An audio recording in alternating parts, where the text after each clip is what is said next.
Yeah, just a quick review of the CopperFit Freedom Knee Compression Sleeve. So this sleeve is made specifically for people that have some type of knee pain or some kind of knee problem. And the idea here is that you put on the sleeve and supports the joint, supports the surrounding soft tissues, and it restricts your knee motion a little bit. So that way your knee has a chance to rest, recover, doesn't get so overstressed as you're doing things. So a few points about this particular sleeve. It is made of 85% nylon and 50% spandex. So because it's got such a high nylon content, 85%, nylon is a very durable material. So I suspect that this sleeve is actually going to last quite a while.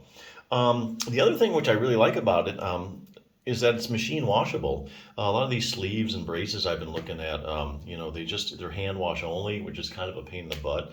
But it's nice because, if you wear this all the time, especially if you're doing a sporting event or you're out doing something really active, especially in the summer months, you're going to sweat, and then, the sleeve is going to pick up your sweat. After a while, it's going to smell. So it's just nice, to have something that's just machine washable. It's just kind of carefree. You just throw in the washer and be done with it. So yeah. Anyway, other things you can do for your knee besides a sleeve. Has a few examples. I'm getting this from Bulletproof Your Knee. If you have any type of a knee problem, make sure that you're strengthening your quadriceps muscle.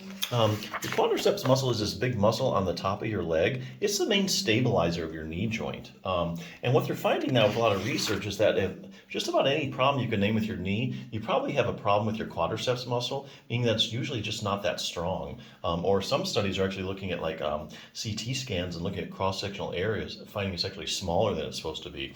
So for instance, knee swelling in the quadriceps.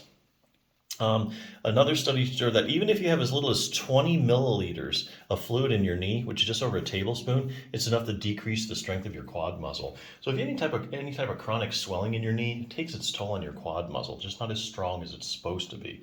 Knee injuries in the quadricep, if you've had any fractured your tibia, for example, or any kind of surgery where they opened your knee joint, you're at big risk to have quadriceps weakness. Ligament problems, that's a big one. Your anterior cruciate ligament, also known as your ACL, any kind of tear in it or ruptured it.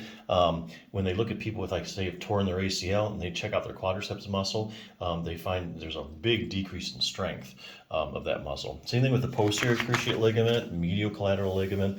Ligament problems, they really take their toll on your quads. A knee pain in the quadricep, having chronic knee pain is enough to take its toll on your quads. Here's a good one, knee arthritis in the quadriceps. So a lot of studies out there showing that if you have knee arthritis, you have weak quads. And likewise, there's actually randomized controlled trials where you take a bunch of people with knee arthritis and you strengthen their quads, adjust their quads, and the knee pain starts to go away. Likewise, there's some studies showing that if you strengthen your quads, make them stronger, people with the strongest quads, they have less progression of their knee arthritis. It's actually kind of a preventative thing as well. Patellofemoral pain syndrome, the list goes on and on. So if you have any kind of knee problem, definitely make sure that you strengthen your quads. Here's something else to consider, fine-tune control over your knee.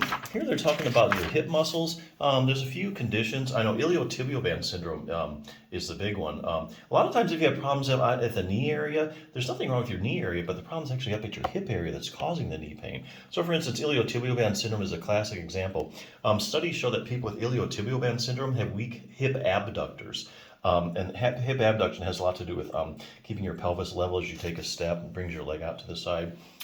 Likewise, there's actually randomized controlled trials showing that if you take a group of people with iliotibial band syndrome and you strengthen their hip abductors, then the iliotibial band syndrome goes away. So just something else to consider. Optimize knee flexibility. We all know we need to keep our knees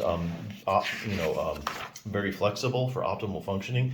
But your knee doesn't just bend and straighten. A lot of people don't know this, but it actually rotates. About the last 15 degrees of extension, which is you straightening your knee out, your knee actually rotates laterally or out to the side. So that's an accessory motion of your knee that you have to have a fully functioning knee. And here's a little test that shows that. And lastly, the other thing you consider doing is increasing dynamic knee stability. Here they're talking about proprioception, which is your position sense. So right now, if I turn the lights out, you'd be able to tell me whether your knee was bent or straight. And that's because you have little receptors in in the joint and in the soft tissues that constantly give your brain feedback as to where your knee is in space. What they're finding is that when people have knee problems, the proprioception isn't really what it should be, but there's actually exercises you can do, like standing on one leg, to help with that. But yeah, lots of things you can do. However, nothing's as quick as slapping on a knee sleeve. A lot of people report that, hey, pain goes away right away, or at least lessens. So it's a good knee sleeve. Check it out.